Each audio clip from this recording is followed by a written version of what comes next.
You know what just happened? I did it again. We're live and you're not ready. How do you think? What do you feel about that echo? I like everything. Everything sounds fine, especially when I'm turned on and connected. And That's good because we're using this. what we're talking over right now? Oh yeah. Okay, yeah. let's use it. Oh yeah. That sounds like fun. Are you getting an echo? Yes, I am. For me, a big one. What if I turn my big voice down? You know what? I love this space, but like it's just Oh, it's the echo from the room we're in. totally is. Yeah, the acoustics are kind of. We don't really. We have so much space in here that nothing's like soundproof, so it's not contained. I see. Okay. We may have to keep hunting around for a space. Okay. All right, Critique-Opolis is back. This week was your pick, and I said before we came up here, I'm gonna let you talk. Yep. But I was.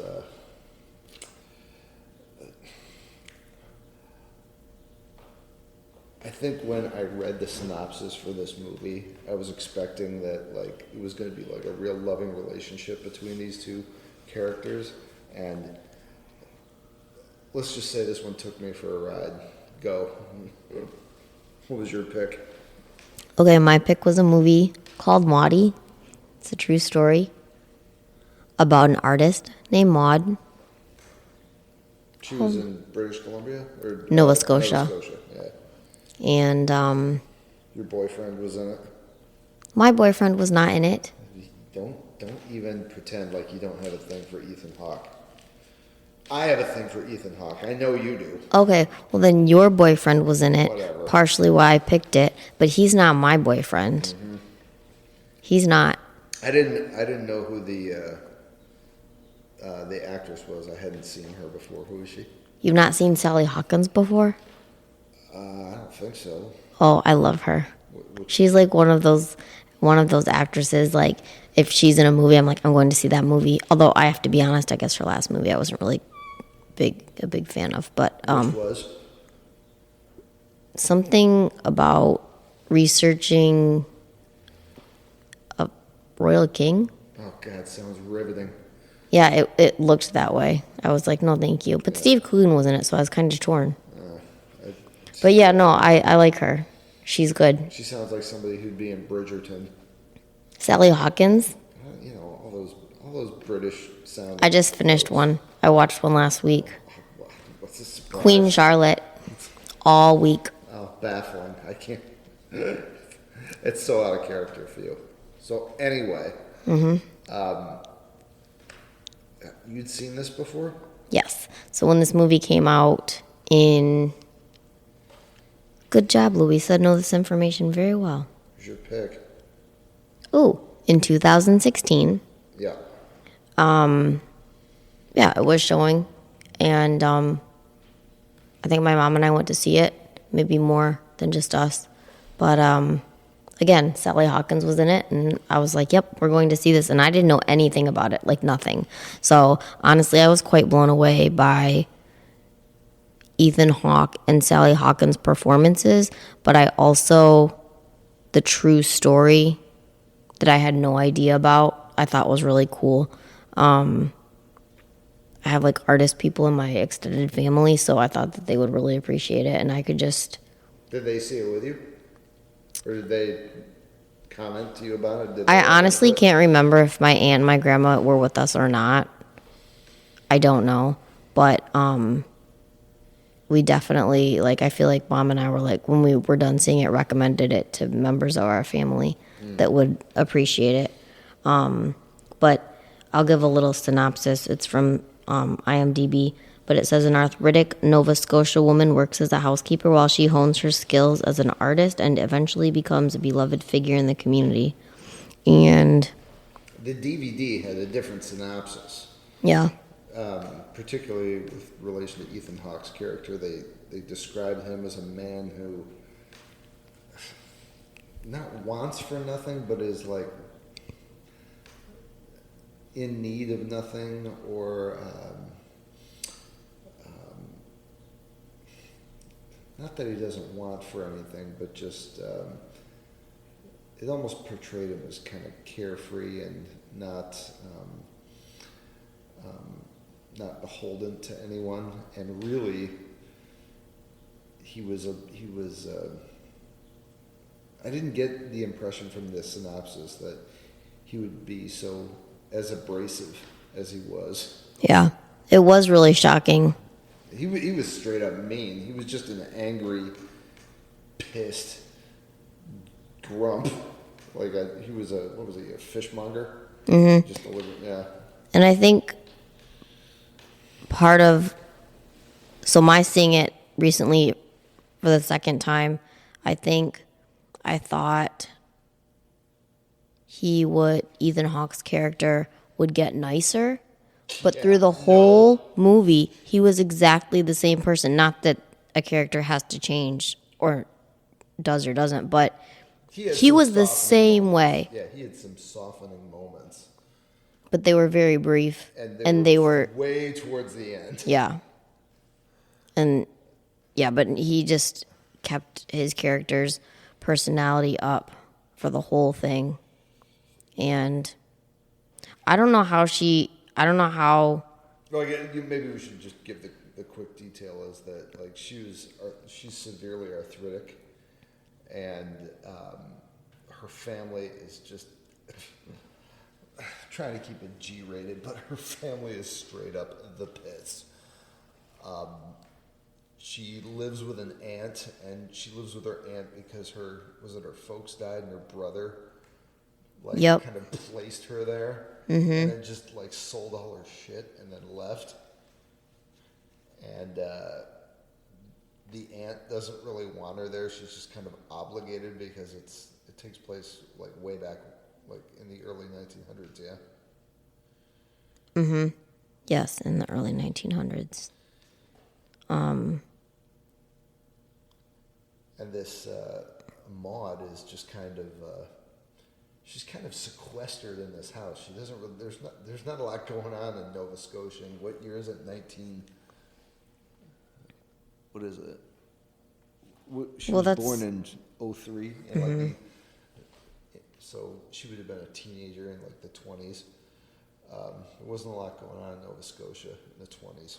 It says here that she and her husband married on January 16th, 1938. And she was 34. Yeah, so by the time she met this guy, I mean, she'd lived in Nova Scotia her whole life. Mm-hmm. And she was kind of a ward of her aunt, right? Her aunt just kind of like looked after her. Yeah. And the movie did a pretty good job of painting like these two people in her family really could not care less about this person. It was awful. It was painful. It hurt. You felt really bad for her, but she saw an ad for a live-in housekeeper for this guy, Ethan Hawke's character, and she answered the ad, and she packed up all her things and she left her aunt and without even really having the job. Yeah, good point. And she moved in with this guy, and he lived in a teeny tiny shack. Would you say a shack? Yeah. Yeah, it had like what I found funny is that like he says he needs a housekeeper, and this guy's house is the size of my kitchen. I mean, it's like the living room and the eating area are all together. It's one little room. And teeny tiny. I mean, it's really enough space for maybe one person. Yeah. And like, what do you need a housekeeper? There's nothing to keep. I was always baffled by that. What are we cleaning every day? Yeah, you're like you can sweep out the whole house in 80 seconds. Yeah. And the bedroom was a loft upstairs, which was just a bed. Yeah, like a puffy mat, and that was it. And from the photos I'd seen online of what's her real name? Maudie. What's her last name? Her last name is Lewis. Oh, that's her married name. Her last name before her maiden name is Dowley. Dowley. Point being, like, the house in the movie is not that dissimilar from what she really lived in. And I wouldn't say it was a hovel. It was just it was a teeny shack. You know what's crazy is that, like, they have all this space out there in the Great White Wilderness. Mm-hmm. And I guess since they spent all their time, or Ethan Hawke's character spends all his time fishmongering, he doesn't really have the resources, the time to build an expansive house. He just has like a little box. It's literally like a little box. Yeah, it was. Yeah, I don't. And anyway, just to get to the heart of the matter, their relationship is what would you call it? I wouldn't even call it rocky. It was almost like servitude. Yeah, I would agree with that. And she starts painting. Yep. On the walls. Mm-hmm. And he takes umbrage with it, but he doesn't really do anything. I think she starts painting on the wall with her finger and some brightly colored paint that she after he smacks her around. Brought with her, yes. Yeah. Mm-hmm. Yeah. It was kind of like easy therapy. Yeah. A way out, if you will. Mm-hmm. And then, I guess before you know it, she's painted the whole inside of the teeny tiny shack. Mm-hmm. And then she starts painting, she starts painting on unused wood boards or panels or something that she found outside. Yeah. And she had a very, I don't know if you'd say a very unique style, but she definitely had a style of painting. It was simple, but it was like... It was almost like children's books. Simple and sweet to me. Yeah, actually, exactly. Yeah. Very basic, but there was something about it that was like, I don't know, I guess endearing. It was simplistic in the way that their surroundings were simplistic. Yeah. It wasn't like they weren't in the big city, they were in the country, so it was a lot of simple landscapes and valley pictures and pictures of the ocean and the lake and the mountains and hilltops of the town. But the kind of thing that would appear well on greeting cards. And as she slowly gathers or garners this notoriety around town, and then visitors who come to town take note of it, and they compress it down to a 2-hour movie, but it becomes an element of note for that area of the country, and then magazine reporters come out and TV reporters come out and take note of it and chronicle her.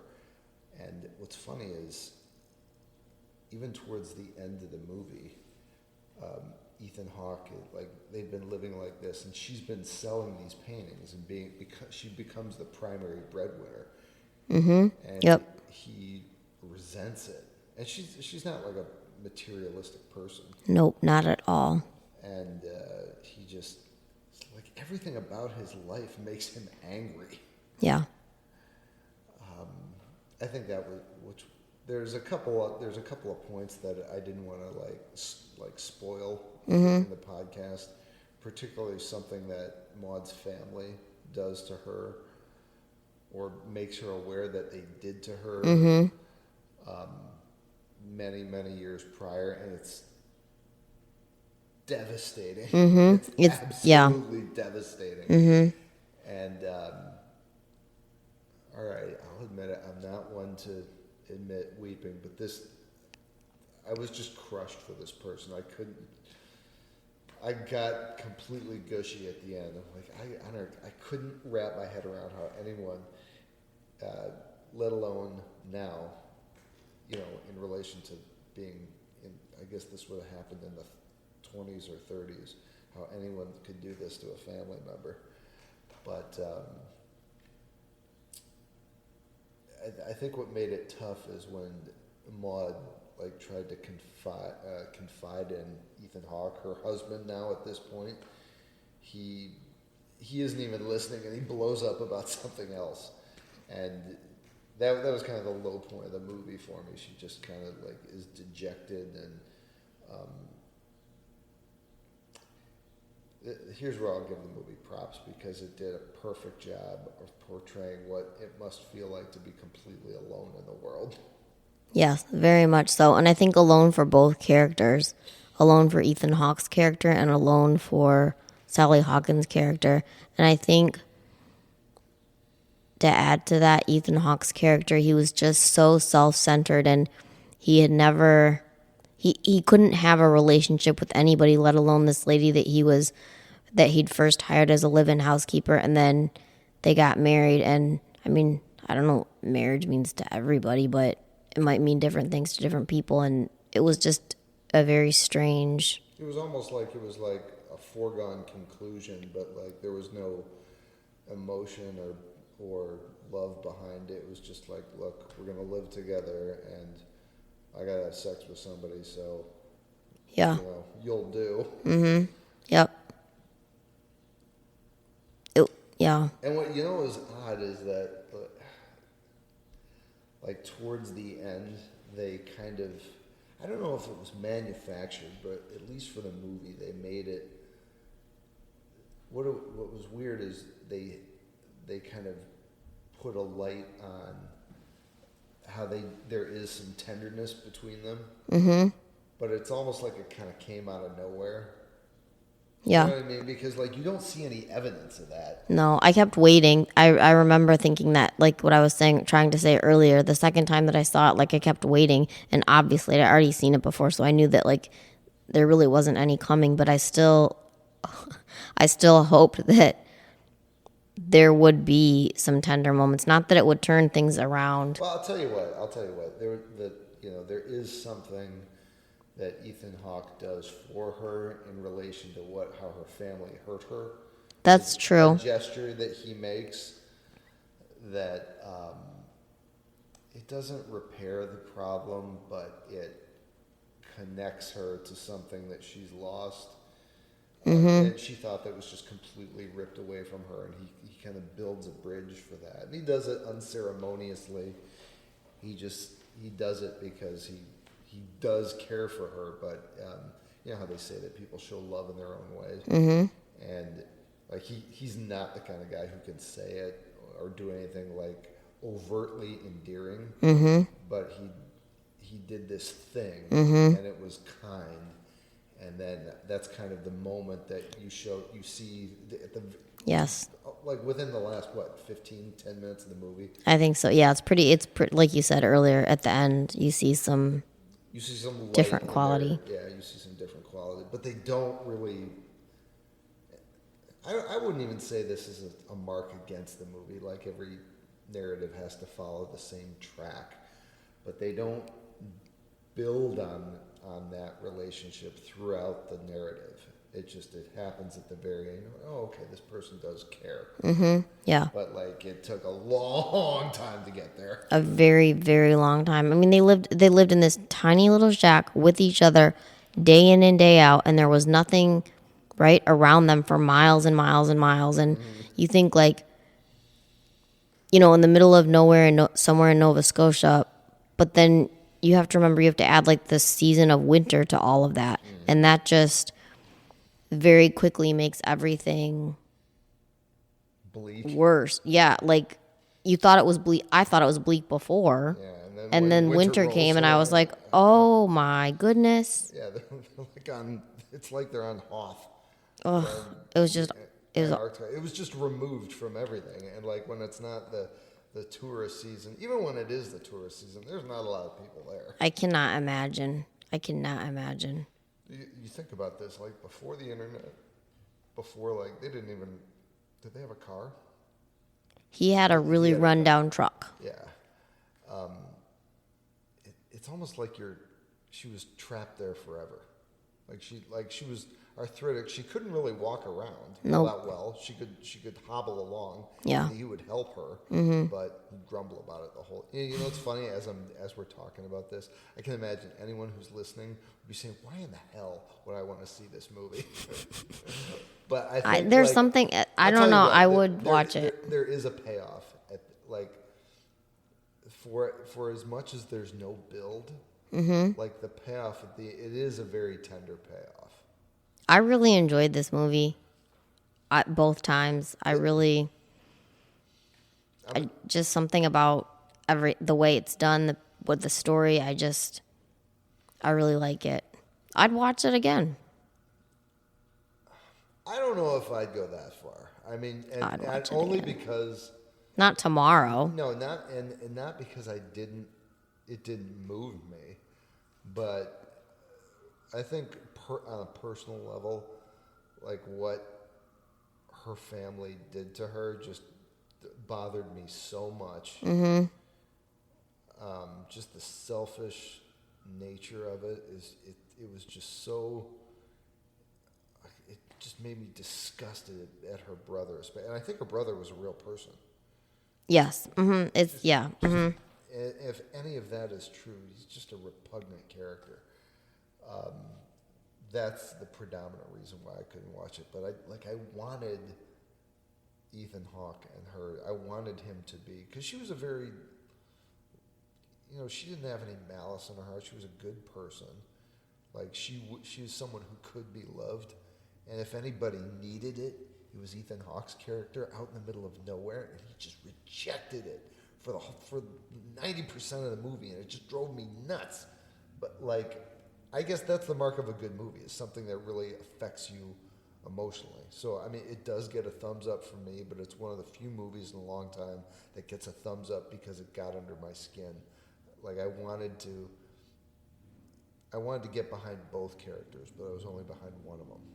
You know what I mean? But at this, we don't know how many people listen to our little show, but these are movies that affect us for different reasons. We like different genres, and we respond differently to the emotions that these films invoke for us, because you would see this movie again, even though we have the same feelings about it. But I'd be like, honestly, by the end of it, I'm like, that was very good. I could never do it again.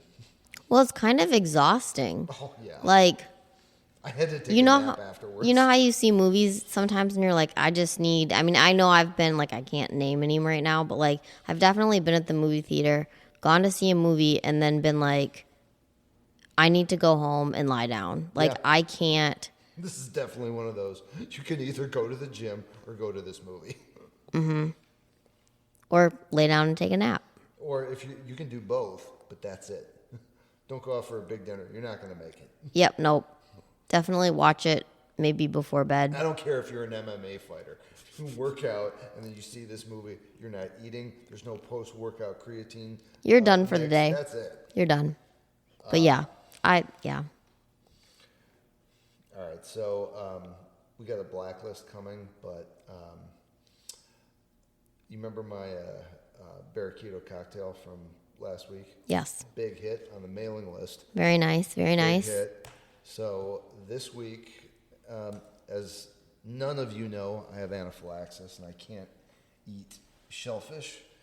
But for this recipe, I'm going to recommend something that I cannot eat. It is a grilled stir-fried shrimp dish.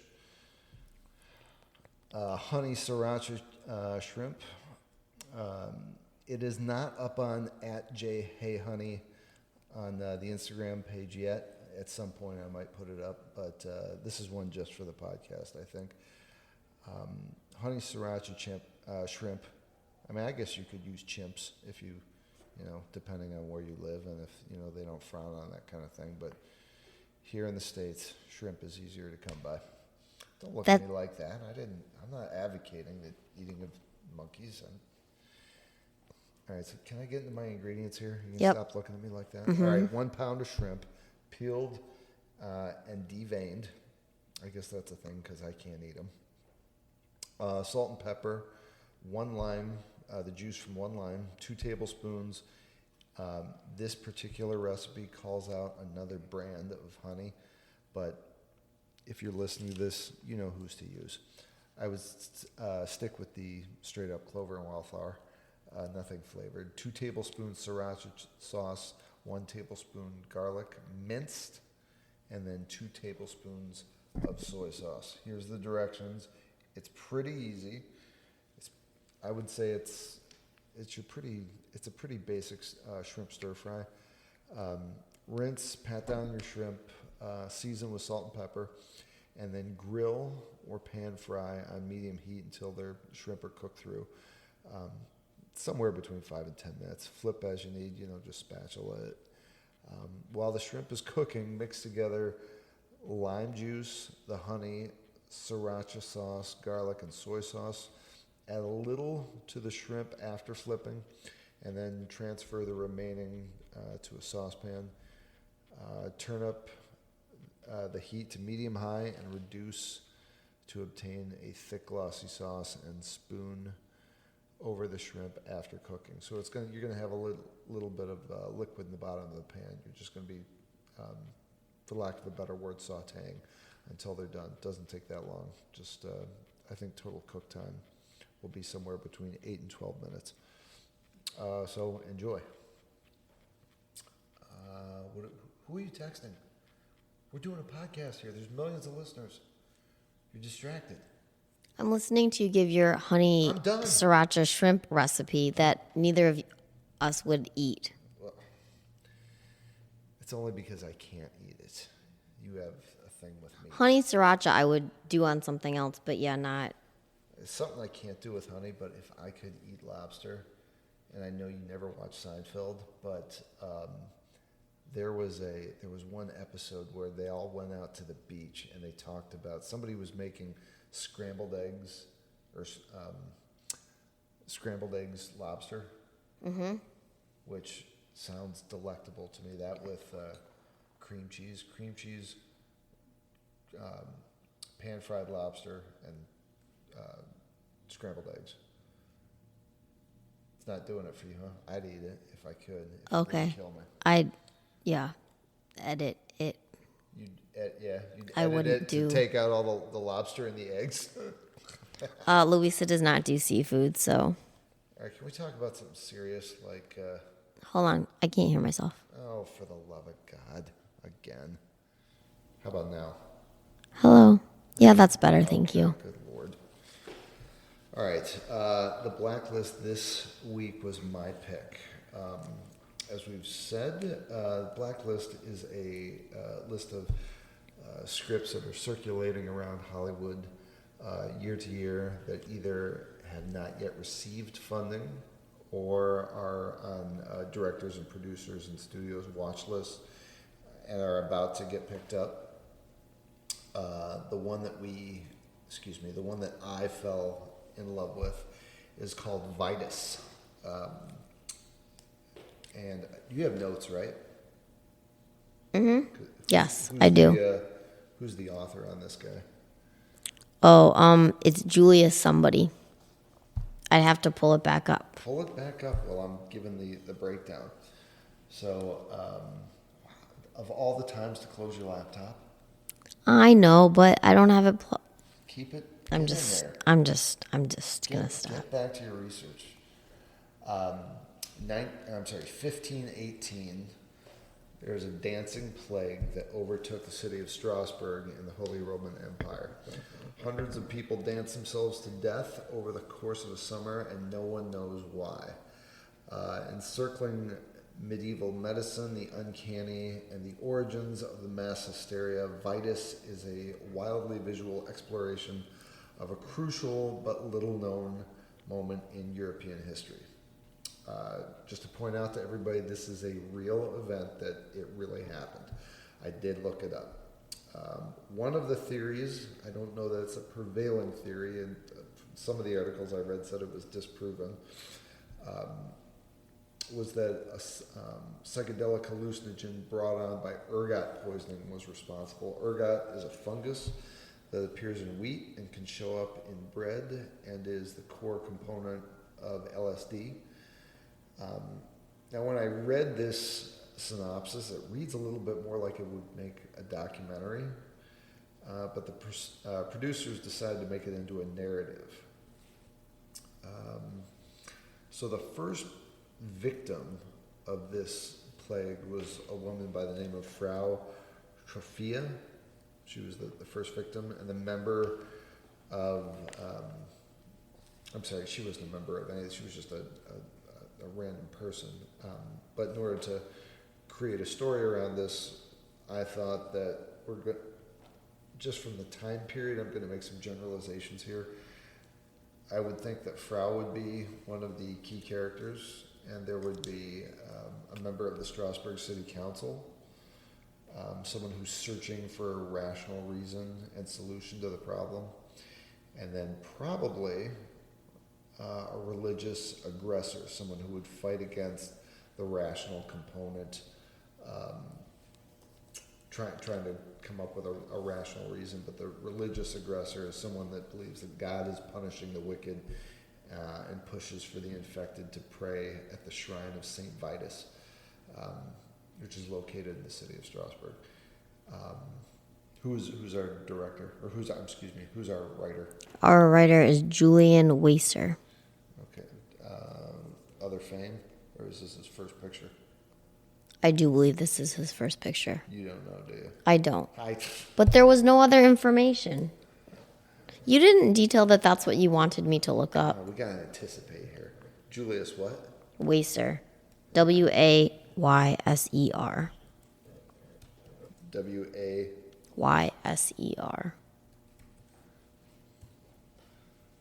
Of course, now I don't have the internet.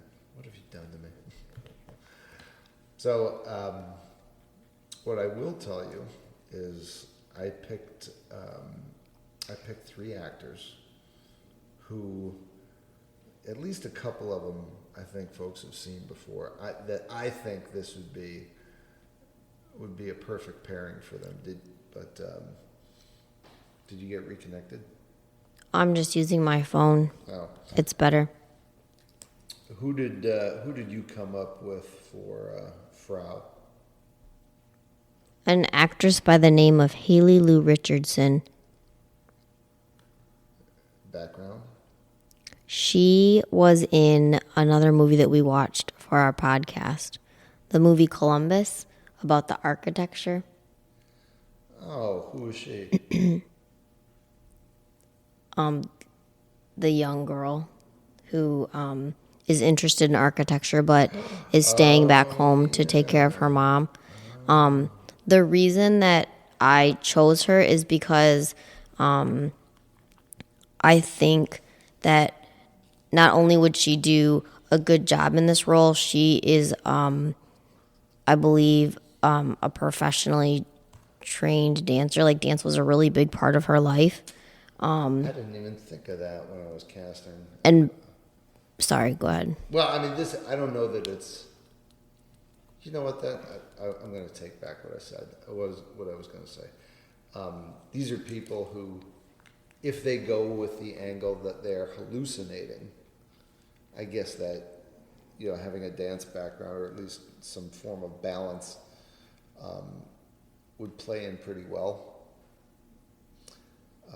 It will be interesting to see what they come up with for the actual reason.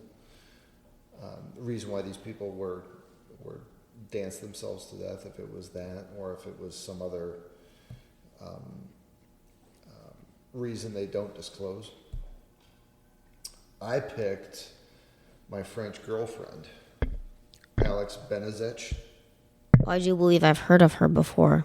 Yeah, you know who she was? She's my girl from Did You Hurt Yourself? No. Okay? I'm okay, thanks. Yeah. She was the cop from Mission Impossible Fallout who gets shot. Oh, yeah. Louisa doesn't like this. She's my French girlfriend. You can have a French girlfriend. I didn't say I didn't like it. I just made a face because I know who you're talking about now. She's done a ton of. I mean, she's a French actress, so she's been in half the pictures that are produced around Paris. She's got a pretty extensive resume, but you would recognize her if you're listening to this in the States as the French policewoman who gets shot in the Tom Cruise classic Mission Impossible Fallout. Strasbourg City Council member, who'd you come up with? Sorry, is this the person that's for or The person who's trying to come up with a rational reason for rational why? reason, yeah. The detective, if you will. I don't know why it's so confusing to me, but the roles of these two characters, for some reason in my brain, don't like register. So, Well, one person would be kind of has a religious tilt, and I'm not saying these people are actually in the script, right. But from the synopsis we read, it would make sense that someone who is trying to push for religious reasons and someone is pushing for rational reasons, because it is a event in history that was it was marked by hysteria. So you would think that the hysterics would need to be in some way counterbalanced.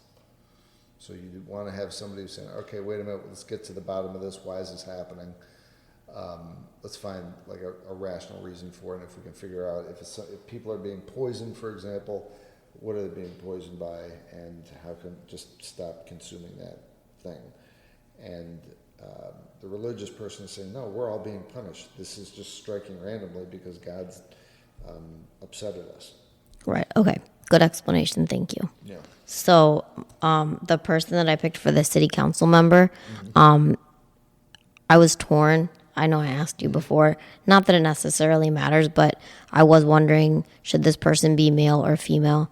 And I think that back in, like you were saying, I agree. Back in 1518, this person probably would have been male. But it's... I mean, for like the casting people out in Hollywood, I'm sure they'll want to cast an ethnic female, which, okay, fine, but like since we're casting it, I'd be true to like the time period. That's just that's where I come out. But what did you come up with? So I came up with for my female pick, I came up with Frances McDormand. God, you really like Frances. I do really like her. You're placing her in everything. My God, you should be her agent. I really do like her. Yes, I do. But I think that she would do the role justice. I just could see her being that person. I mean, she could be on either side of things. That's why I think I was asking for more clarification. She does really well at being grounded. Yeah. And like very reasonable and very rational. Like, this is a crazy... Are you thinking of her role in Fargo? I've never seen that movie, actually, so I can't. She was a Minnesota cop, and just very, like salt of the earth, kind of. To be honest, I was thinking about her role or her acting in 3 Billboards. Oh, yeah. But yeah, so that's who I would pick if I was choosing a female. And if I was picking, well, I'll just leave it there because my next character. So, sorry, who's your pick? Jean Dujardin. I think I know who that is. From The Artist. I went with all French because it's in France, so I just went with all. And I haven't seen The Artist, but I've seen him speak, and I'm like, that guy, that he's got. That's a really good pick. Well, hey, I'm not gonna break my arm, pat myself on the back, but I thought so.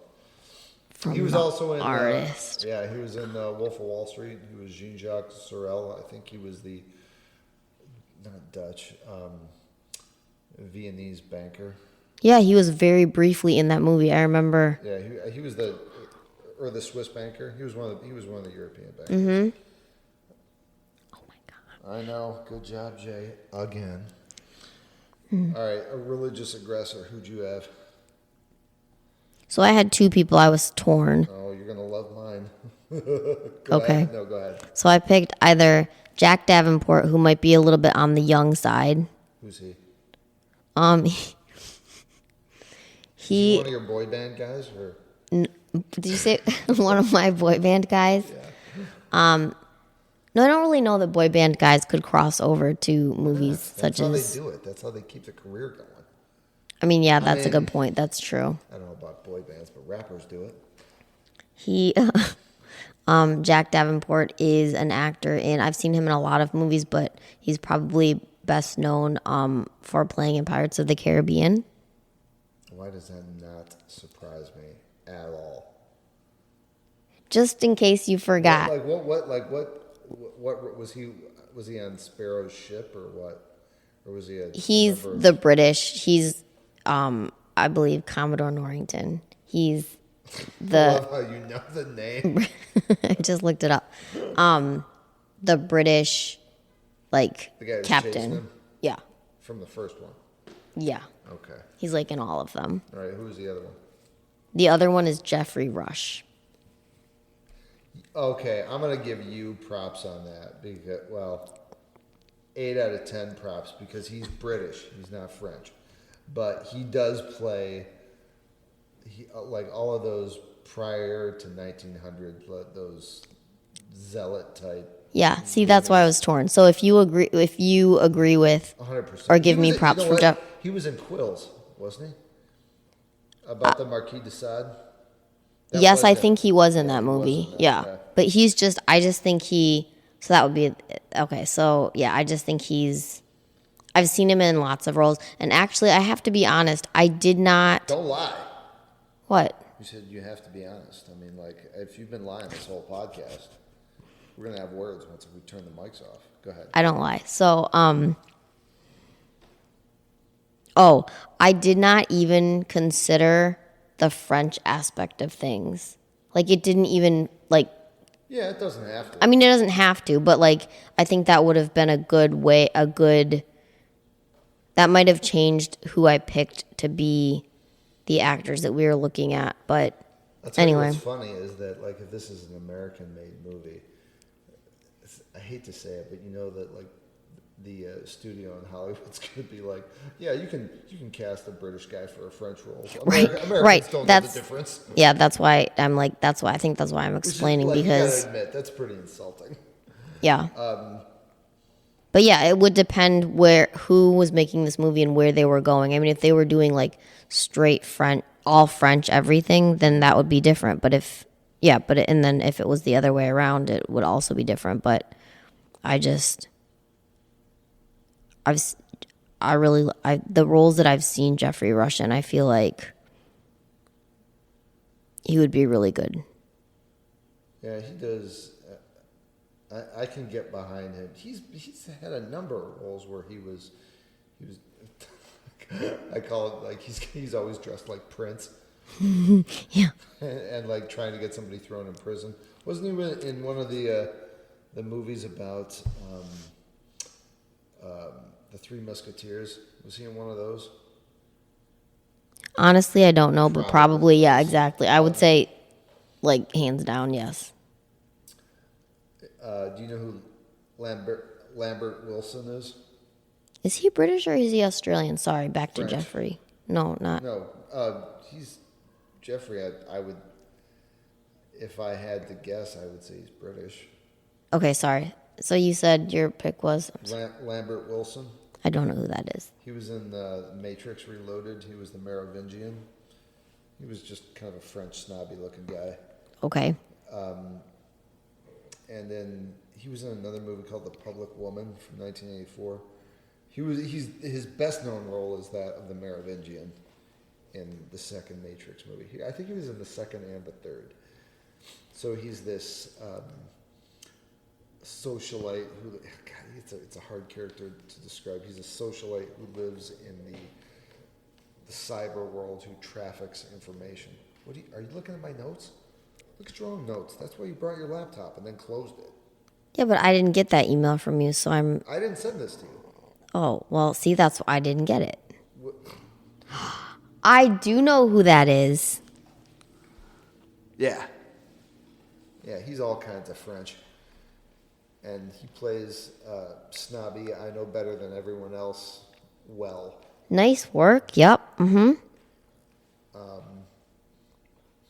I can't, you know what we should do?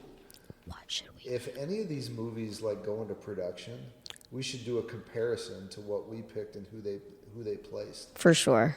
For sure. We got to keep a running tally of these somehow, and I can't imagine how many people listen to this.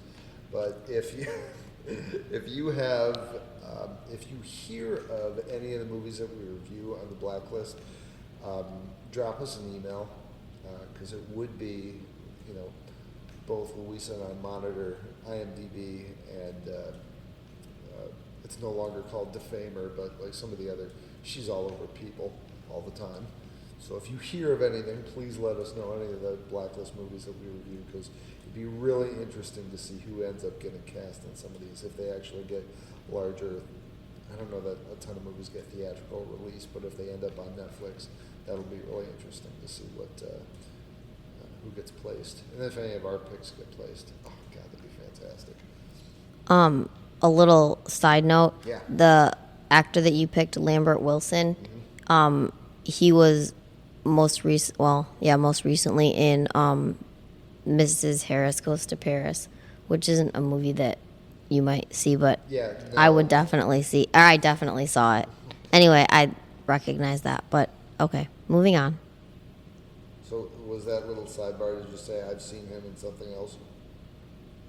I mean, I know who he is. Like, he looked very familiar when I saw him, but I couldn't, like, I don't know if I even saw a Matrix movie, so. Yeah, he hung out with Keanu, and he was in the movie. He was married to what's her name? I had such a crush on her.